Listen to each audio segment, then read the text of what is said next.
Hello everyone, আজকে আমরা আলোচনা করব প্ল্যান্ট কিংডম নিয়ে বা উদ্ভিদ জগৎ নিয়ে। ব্যান্থাম হুকার, তোমাদের কিন্তু লাস্ট ক্লাসে আমরা ব্যান্থাম হুকার সম্পর্কে একটা আইডিয়া দিছিলাম, তাই না?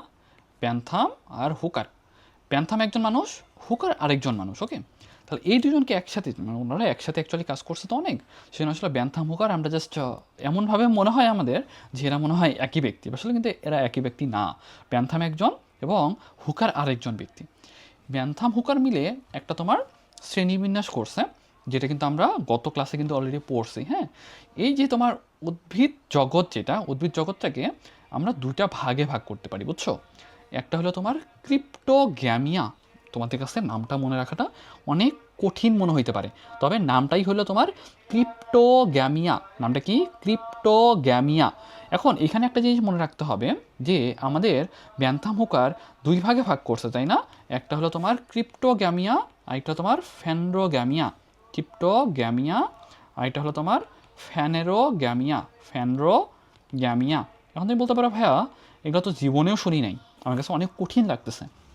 জাস্ট একটু খালি মনে রাখো, নামটা মুখস্থ করার কোনো দরকার নেই, জাস্ট একটু চেহারাটা চিনে রাখো, তাহলে দেখো তোমার জন্য অনেক ইজি হচ্ছে। যে ক্রিপ্টোগ্যামিয়া যেটা দেখতেছো, ক্রিপ্টোগ্যামিয়া মানে কি জানো? যাদের ফুল হয় না, যাদের ফুল হয় না, ঠিক আছে? তো আমি যদি জিজ্ঞাসা করি যে ভাইয়া যাদের ফুল হয় না তাদেরকে কি বলবো? ক্রিপ্টোগ্যামিয়া বলবো। আর যাদের ফুল হয় তাদের কি বলবো? তাদেরকে বলবো ফ্যানেরোগ্যামিয়া। তাহলে আমি যদি জিজ্ঞাসা করি যে ভাইয়া এই যে ভাগ করা হইলো, এটা কিসের উপর ভাগ করা হইলো, তাহলে বলবা যে ফুল হয় নাকি ফুল হয় না, এটার উপর কিন্তু ভাগ করা হয়েছে। যদি ফুল হয় তাহলে বলবো ক্রিপ্টোগ্যামিয়া, যদি যদি ফুল না হয় তাহলে বলবো ক্রিপ্টোগ্যামিয়া, আর যদি ফুল হয় তাহলে বলবো ফ্যানোগ্যামিয়া। এই ক্রিপ্টোগ্যামিয়াটাকে আবার আমরা তিন ভাগে ভাগ করি। হ্যাঁ, তিন ভাগে ভাগ করি। একটা হলো থ্যালোফাইটা। আমি বলতে পারো ভাইয়া মনে রাখা তো অনেক কঠিন হয়ে যাচ্ছে, একটু তোমাদের একটু ভেঙে দিই। হ্যাঁ, দেখো, ফাইটা, ফাইটা মানে কি জানো? উদ্ভিদ। ফাইটা মানে কি? উদ্ভিদ। ফাইটা মানে কি বলো? ফাইটা মানে উদ্ভিদ।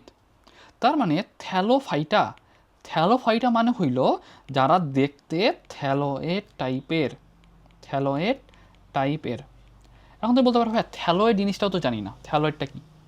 থ্যালয়েড মানে হইল যাদের মানে নির্দিষ্ট আকার নাই, যাদের নির্দিষ্ট আকার নাই, তার মানে এরা হলো থ্যালয়েড। তার মানে তুমি কোনো মূল, কাণ্ড, পাতা এগুলোতে ভাগ করতে পারবে না, এটাকে বলা হয় থ্যালয়েড। তার মানে তোমার কাছে একটু কঠিন লাগতে পারে, জাস্ট একটু নামটা একটু জেনে রাখো। জাস্ট এটা তো আসলে তোমাদের একটু ওয়ার্ম আপ ক্লাসের মতো, জাস্ট একটু যদি নামগুলো জেনে রাখতে পারো তাহলে তোমার জন্য কিন্তু অনেক ইজি হচ্ছে। ফাইটা, ফাইটা মানে কি? উদ্ভিদ। থ্যালো মানে কি? থ্যালো মানে থ্যালয়েড, তার মানে যাদের আকার আকৃতি নাই। এখন এটার উদাহরণ কি? অ্যালগেই আর ফাঙ্গাস। এখন বলতে পারো ভাই এটা তোমার মনে থাকবে না, তোমাদের চ্যাপ্টারের নামগুলো কিন্তু অলরেডি পড়াইছিলাম, তুমি যদি একটু বইগুলো উল্টায় উল্টায় দেখো তাহলে কিন্তু তোমার চ্যাপ্টারের নামগুলো মনে রাখতে পারার কথা। তোমাদের বলছিলাম চ্যাপ্টার 5-এ, হ্যাঁ চ্যাপ্টার 5-এ আমরা কিন্তু শৈবাল ছত্রাক বা অ্যালগেই ফাঙ্গাস নিয়ে আলোচনা করি। তাহলে এই অ্যালগেই মানে কি? শৈবাল। এই অ্যালগেই মানে কি বলো? শৈবাল। আর ফাঙ্গাস মানে কি? ছত্রাক। তার মানে চ্যাপ্টার 5-এ আমরা শৈবাল ছত্রাক পড়ি। শৈবাল ছত্রাকই হইল মূলত থ্যালোফাইটা, বা যাদের কোনো মূল কাণ্ডপাতায় ভাগ করা যায় না। এবং ব্রায়োফাইটা, ব্রায়োফাইটা মানে হলো তোমার মস জাতীয় উদ্ভিদ। হ্যাঁ, ফাইটা কথাটা মানে কি? উদ্ভিদ, তাই না? উদ্ভিদ। আর ব্রায়ো মানে কি? তোমার মস। তার মানে ব্রায়োফাইটা হলো মস জাতীয় উদ্ভিদ। তার মানে এরাও তোমার সাধারণত স্যাঁতস্যাঁতে জায়গাতে থাকতে বেশি পছন্দ করে, এবং এদেরকে কিন্তু তুমি মূল কাণ্ড পাতায়, মূল কাণ্ড পাতায় ভাগ করা যায় না, ভাগ করা যায় না। ওকে, ভাগ করা যায় না। তার মানে আমি যদি জিজ্ঞাসা করি যে ভাইয়া ব্রায়োফাইটার উদাহরণগুলো তাহলে কী হবে?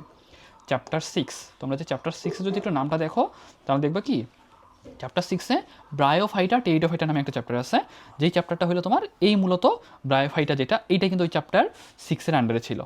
এবং ওই টেরিডোফাইটা, হ্যাঁ টেরিডোফাইটা, এই টেরিডোফাইটাটা কিন্তু তোমার ওই চ্যাপ্টার 6-এই ছিল, যেইটা তোমার মূল কাণ্ড পাতায় ভাগ করা যায়। হ্যাঁ, মূল কাণ্ড পাতায় ভাগ করা যায়, ভাগ করা যায়। তো আমি যদি জিজ্ঞাসা করি যে ভাইয়া আমি মূলত প্রথমে কয় ভাগে ভাগ করছি? দুই ভাগে ভাগ করছি। কি? একটা ক্রিপ্টোগ্যামিয়া আর একটা তোমার ফ্যানেরোগ্যামিয়া। কিসের উপর নির্ভর করে? ফুল হয় কিনা তার উপর নির্ভর করে, ফুল হয় কিনা তার উপর নির্ভর করে। তার মানে ক্রিপ্টোগ্যামিয়াকে আমি তিন ভাগে ভাগ করলাম। থ্যালোফাইটা, থ্যালোফাইটার উদাহরণ কি? চ্যাপ্টার 5। তাহলে শৈবাল ছত্রাক যেটা, সেটা কিন্তু আমার চ্যাপ্টার 5-এ ছিল। এটা কিন্তু থ্যালোফাইটার আন্ডারে পড়ে, তার মানে এতে কিন্তু কোনো আকার আকৃতি নাই, মূল কাণ্ড পাতায় ভাগ করা যায় না। ব্রায়োফাইটা যেটা, সেটা তোমার মস জাতীয় উদ্ভিদ, এটাকেও তোমার মূল কাণ্ড পাতায় ভাগ করা যায় না। তবে টেইডোফাইটা যেটা, সেটা কিন্তু মূল কাণ্ড পাতায় ভাগ করা যায়, ঠিক আছে। মানে ব্রায়োফাইটা কোন চ্যাপ্টারে? চ্যাপ্টার 6। আর যদি বলি যে টেইডোফাইটা কোন চ্যাপ্টারে, এটাও কিন্তু তোমার চ্যাপ্টার 6। ওকে, তাহলে দুইটা জিনিস একটু ভালোভাবে মনে রাখবা। ওকে, এখন আমি যদি জিজ্ঞাসা করি যে ভাইয়া ফ্যানেরোগামিয়া মানে কি, তাহলে বলছিলাম যে আমরা কিন্তু ফুল হয় নাকি হয় না এটার উপর নির্ভর করে দুই ভাগে ভাগ করতেছি। তার মানে কি ফুল না হইলে বলবো ক্রিপ্টোগ্যামিয়া, আর যদি ফুল হয় তাহলে বলবো ফ্যানেরোগামিয়া। তার মানে কি এখানে কি ফুল হয়, তাই না? কি হয় এখানে বলো? ফুল হয়। তাহলে ফুল হয় এরকম তোমার দুই রকম আছে। একটা হলো তোমার জিমনোস্পার্ম বা নগ্নবীজি। নগ্নবীজি, তোমরা ইংলিশ টার্ম মুখস্থ করতে যাওয়ার দরকার নাই, জাস্ট বাংলা টার্মটা মনে রাখো। কেন ইংলিশ টার্মটা নিয়েছি জানো? কারণ অনেকে তোমাদের ইংলিশ ভার্সনে থাকতে পারে, ওদের জন্য একটু হেল্প হবে। হ্যাঁ, জাস্ট একটু মনে রাখো, জিমনোস্পার্ম মানে কি নগ্নবীজি, তার মানে ফ্যানেরোগ্যামিয়া, যাদের ফুল হয় তাদেরকে আমরা দুই ভাগে ভাগ করতে পারি, একটা নগ্নবীজি আর এটা হলো তোমার আবৃত বীজি। অ্যানজিওস্পার্ম মানে হলো আবৃত বীজি। ওকে, এখন তুমি বলতে পারো ভাইয়া যে নগ্নবীজি আবৃত বীজি আপনি এটা কেন কীভাবে ভাগ করতেছেন? আমাদের যে বীজ, দেখো নামটা ভাঙলে কিন্তু তুমি বলতে পারবা, বীজ যদি নগ্ন অবস্থায় থাকে, বীজ যদি নগ্ন অবস্থায় থাকে তাহলে বলবো তোমার জিমনোস্পার্ম। আর যদি বলি বীজ তোমার ফলের ভিতরে থাকে, মানে নগ্ন অবস্থায় থাকে না, ফলের ভিতরে থাকে, তাহলে বলবা কি আবৃত বীজি। তার মানে কি কেউ তাকে আবৃত করে রাখছে, তাই না? তাহলে বলবা আবৃত বীজি। তাহলে এই জিনিসগুলো একটু তোমাদের মনে রাখতে হবে। আমি যদি জিজ্ঞাসা করি যে ভাইয়া জিমনোস্পার্ম মানে কি, জিমনোস্পার্ম মানে হলো তোমার মানে বীজটা নগ্নবীজ উদ্ভিদ এবং বীজটা নগ্ন অবস্থায় থাকবে, এবং অ্যানজিওস্পার্ম মানে হলো তোমার আবৃত বীজ উদ্ভিদ, বীজটা ফলের ভিতরে ঢোকানো থাকবে। তার মানে যেহেতু এটা বীজটা ফলের ভিতরে ঢোকানো থাকে, তার মানে এখানে অবশ্যই ফল হয়। আর এখানে কি ফল হবে? যেহেতু মানে যেহেতু বীজ নগ্ন অবস্থায় আছে, তার মানে ফল নাই। তার মানে কী হবে বলো তো? ফল নাই। ওকে, তাহলে জিনিসটা মনে রাখবা। আর ফলটা কোথা থেকে তৈরি হয় জানো? ফলটা সাধারণত তৈরি হয় গর্ভাশয় থেকে। কোথা থেকে? গর্ভাশয় থেকে। তার মানে কি গর্ভাশয়ও নাই, এখানে কিন্তু গর্ভাশয়টা আছে। ওকে, তাহলে জিনিসটা মনে রাখবা। ওকে, তাহলে জিনিসটা একটু ভালোভাবে মনে রাখতে হবে। আমি যদি জিজ্ঞাসা করি যে ভাইয়া নগ্নবীজি মানে কি, বীজটা নগ্ন অবস্থায় থাকে মানে ফল থাকে না, মানে গর্ভাশয়ও থাকে না। আর যদি বলি যে ভাইয়া আবৃত বীজি মানে কি, বীজটা ফলের ভিতরে থাকে, তার মানে বীজটাকে ফল আবৃত করে রাখে, তার মানে ফল হয় এবং গর্ভাশয় কিন্তু আছে। এবং আবৃত বীজ উদ্ভিদ থেকে না আমরা দুই ভাগে ভাগ করতে পারি। হ্যাঁ, একটা মনোকট, একটা ডাইকট। তার মানে একটা হলো একবীজপত্রী, একটা হলো তোমার একবীজপত্রী, এটা কি বলো দ্বিবীজপত্রী, একটা কি বলো দ্বিবীজপত্রী। তার মানে তোমার যদি হলো বীজপত্র যদি একটা হয়, সাপোজ তোমরা হয়তো আম কাঁঠাল খেয়ে থাকছো, তাই না?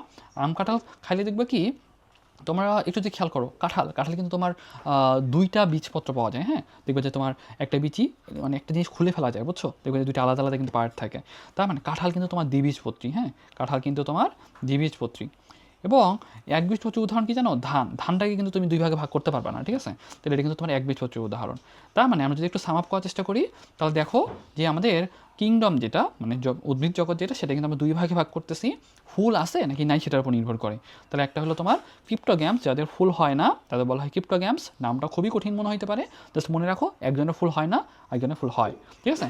তাহলে আমি যদি জিজ্ঞাসা করি ক্রিপ্টোগ্যামসে ফুল হয়, বলবা হয় না। ফ্যানোগ্যামসে ফুল হয়, হয়। তাহলে আমি যদি বলি যে ফুল যাদের হয় না তাদের কয় ভাগে ভাগ করছি? 3 ভাগে। থ্যালোফাইটা মানে যাদের আকার আকৃতি নাই, ব্রায়োফাইটা এদেরও আকার আকৃতি নাই, এটা কোন চ্যাপ্টারে আছে? চ্যাপ্টার 6-এ আছে। থ্যালোফাইটার আন্ডারে কারা কারা ছিল? চ্যাপ্টার 5 মানে শৈবাল ছত্রাক ছিল। টেইডোফাইটার আন্ডারে কারা আছে? চ্যাপ্টার 6-এরই পরের পার্টটা। তার মানে ওদের কিন্তু আবার মূল কাণ্ড পাতায় ভাগ করা যায়। হ্যাঁ, এবং ফ্যানোগ্যামস যাদের ফুল হয় তাদের কিন্তু আমরা তোমার দুইটা ভাগে ভাগ করছি, একটা নগ্নবীজি, একটা আবৃতবীজি। নগ্নবীজিতে কী হয়? বীজটা নগ্ন অবস্থায় থাকে। আবৃতবীজি কী হয়? বীজটা তোমার ফলের ভিতরে থাকে। ওকে, তাহলে জাস্ট এই তো কয়েকটা জিনিস যদি একটু মনে রাখতে পারো, তাহলে দেখবে যে মোটামুটি তুমি অনেক কিছু জেনে থাকতেছো। ওকে, জাস্ট এটা একটু মনে রাখো এবং জাস্ট ক্লাস নোটটা দেখিও, একটু সুন্দর করে নোট করে ফেলিও। জাস্ট যদি সময় পাও বইটা একটু খোলার চেষ্টা করো। তবে জাস্ট মনে হতে পারে যে ভাইয়া এই জিনিসগুলো তো একটু কঠিন, তোমার মনে হতে পারে ভাইয়া জিনিসগুলো তো একটু কঠিন, এত জিনিসটা আমার মনে থাকবে না, এত নামগুলো তো আমার মনে রাখাটা একটু টাফ হয়ে যাচ্ছে। তখন কী করবো? জাস্ট একটু দেখে যাও, নামটা জাস্ট মনে রাখো যে ভাইয়া এরকম টাইপের কিছু একটা ছিল, যে এটার নামটা আমি শুনছি। যখন আমাদের যখন হলো ব্যাচ চলবে ফুলি, আমাদের যখন একাডেমিক ব্যাচ চলবে, তখন দেখবে যে এগুলো যখন আরও ডিটেলসে পড়বো না, তখন দেখবে যে তোমার অনেক ইজি হয়ে যাচ্ছে এবং তুমি অনেকের থেকে অনেক আগায় থাকবা। সো একটু জাস্ট একটু ক্লাসগুলো দেখো, একটু পরিচিত হও, and then hopefully it will help you lot. Okay, thank you Abiyan, আসসালামু আলাইকুম।